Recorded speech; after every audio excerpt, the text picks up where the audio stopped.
Good. All right. So, for in your leadership position, what are your responsibilities? Um, Pretty much anything and everything that happens at the church, it all comes back onto me. So I oversee um, all the leaders who are working with volunteers and make sure there's unity in all of the departments, that we're all on the same page, um, to set the vision, the mission of the church, and goals of the church, those types of things. So everything from finances to hospital visits. All right. And then we kind of like talked in class about a spiritual leader.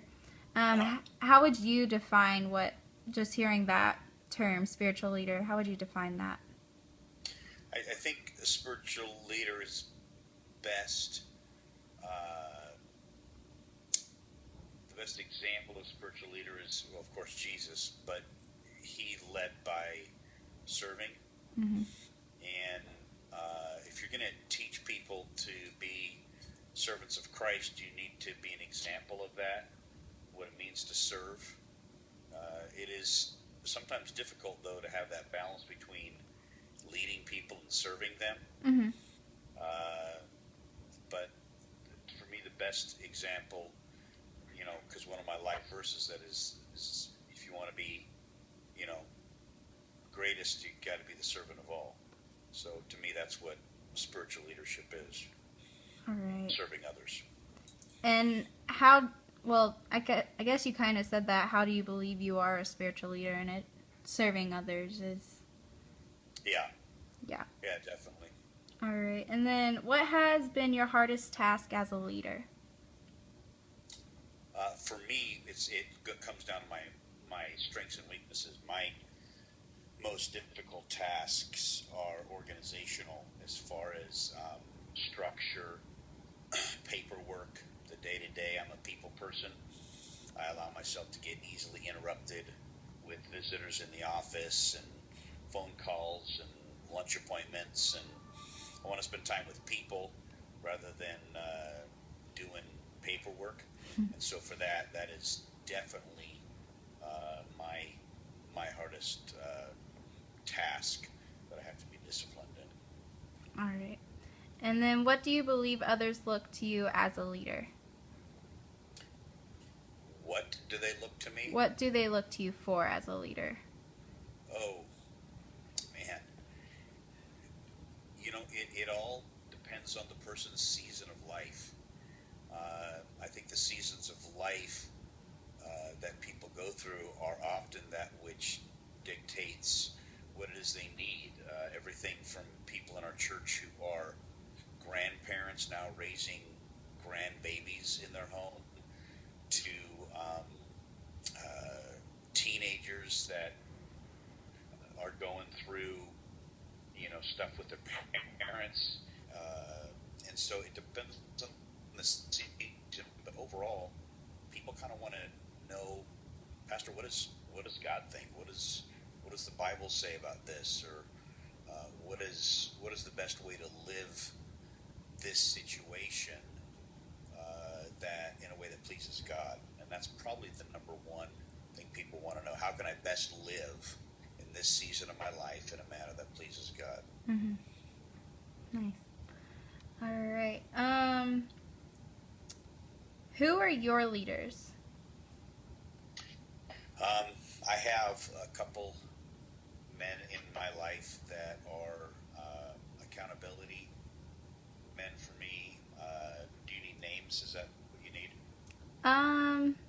I guess I don't. Okay. Well, one is an apostle. I don't know if you remember Jamie Englehart from Mm-hmm. Michigan, guy with a really raspy voice. My network leader, which in your area is called a district. So my district leader, Don Ross, is a leader for me. I have an executive presbyter. I'm a presbyter over the this area, so I help in the churches in my area, but I have an executive presbyter as well over me. And then I still have very close contacts with the man who was my pastor during my teenage years, Jack Rosell. And these are men that I'm constantly in contact with and continuing the process of spiritual formation in me. Gotcha. Nice. How has leadership impacted your life, good and bad? Well, for good, it's constantly challenging me to grow. You can only lead people to the point where you are, and so if you're comfortable in your spiritual formation, then that's as far as your congregation is gonna get. They're never gonna, or rarely will grow past the spiritual formation of the man that's leading them, the person that's leading them. Mm-hmm. And so that's been something that I see as a real blessing, that I am constantly challenged to keep growing. Hardest thing is time management, Mm-hmm.